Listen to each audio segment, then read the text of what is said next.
Now came out where the water's din was heard, as down it fell into the other round, resounding like the hum of swarming bees.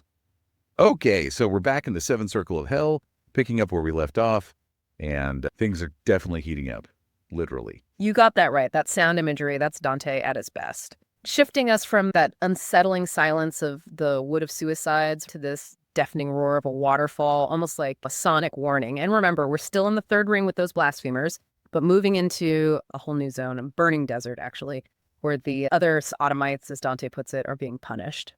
Right. And it doesn't take long before Dante runs into three souls in this fiery wasteland. They recognize him as a fellow Florentine. They're begging him to stop. It's got to be pretty heartbreaking considering they're running toward him through burning sand. You can really feel their desperation. It's like they're yearning for recognition, some connection to their past, to their shared homeland. Yeah, I see that. Dante's reaction, it's not judgment. It's not condemnation. It's like he's really grieving for them. He even talks about wanting to embrace them, burning sand and all. It makes you think, what does this say about Dante's views on sin and compassion? Like, is he suggesting that even those condemned for this particular sin are still, I don't know, worthy of empathy? That's a really good question. It definitely makes you rethink that rigid moral framework we often attribute to Dante. Like, maybe he's hinting that human beings, even when they screw up, even in their transgressions, they can still evoke compassion. Or maybe it's Dante himself wrestling with his own conflict, that pull between his understanding of divine justice and basic human empathy. It's a powerful moment for sure. And it gets even more complicated, right? When we learn who these souls are, we've got Guido Guerra, Tegghiaio Aldobrandi, and Jacopo Rusticucci. These are all pretty big names in Florentine history. It's not just any random sinners, right? And these guys were leaders, respected guys. And then that question they throw at Dante, do courtesy and valor still exist in Florence? That hits different, after learning who they are. It's like they're begging him to remember what they did for Florence, to not let their good deeds be forgotten, even with their sins. That's so human, though, isn't it? Wanting to be remembered for the good you've done, for making a positive impact. It makes you think about your own legacy. It's a universal question, really. Transcends time and culture, I think. That need to leave a positive mark. And these souls, even in their eternal torment, they're still holding on to that hope. And Dante, well, he doesn't sugarcoat it, does he? I mean, he gives them a pretty blunt answer about Florence being overrun with new people and sudden gains. It's kind of a harsh assessment, right? He doesn't hold back, really lays into the city's moral decay, the corruption he sees taking root.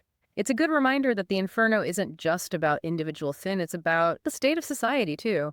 And even in exile, Dante's he's still deeply invested in the fate of Florence. I love how he does that, how he weaves those bigger societal themes right into the story. Makes you wonder, right?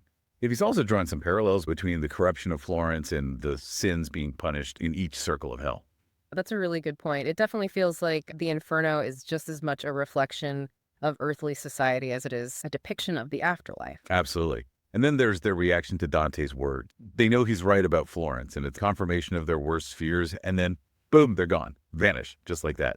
Feet like wings, Dante says, as they disappear back into that fiery expanse. That sudden exit, it's like a dramatic pause, before the story shifts gears again, and then, everything changes, right? The sensory experience, the whole tone of the canto. The roar of the waterfall, it just gets louder, more intense, like this is a big transition coming. And then Dante, he does something, I don't know, it seems kind of random at first. He takes the cord off his waist, that same cord he was going to use to catch the leopard back in Canto 1. Remember that? I remember that. It did seem like a pretty random detail at the time. He's clever, right? Like he's always weaving these seemingly small details into the bigger picture. And here, that cord, it takes on a whole new meaning. Virgil takes it and tosses it right into the abyss. That can only mean one thing, right? They're about to face something formidable, something that needs a different approach, maybe even a different kind of courage. For sure. As Virgil's throwing that cord, he gives Dante a warning. And it's a bit creepy, actually. He says, "What caution must men use with those who look not at the deed alone, but spy into the thoughts with subtle skill?" I don't know about you, but that makes me think they're about to encounter something pretty sinister. It's a reminder that real evil, it often hides beneath the surface, that appearances can be deceiving. He's prepping Dante for something that's not just physically monstrous, but something that can see into your mind, see right through those facades. Right, exactly. And that sets the stage for one of the most well-known and terrifying creatures in the whole Inferno, right?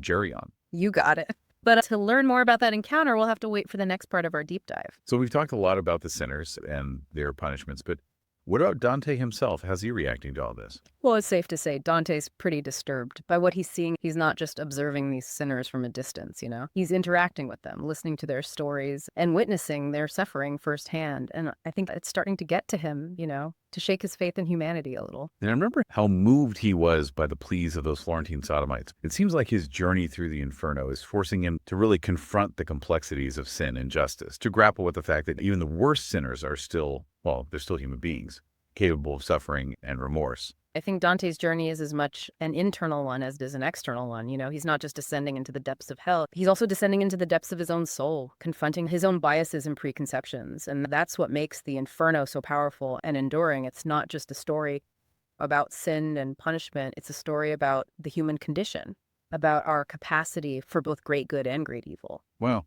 I think that's a perfect place to wrap things up. We've covered a lot of ground in this deep dive into Canto 16, but we've really only scratched the surface of what Dante has to offer. There's so much more to explore, so many more layers of meaning to uncover.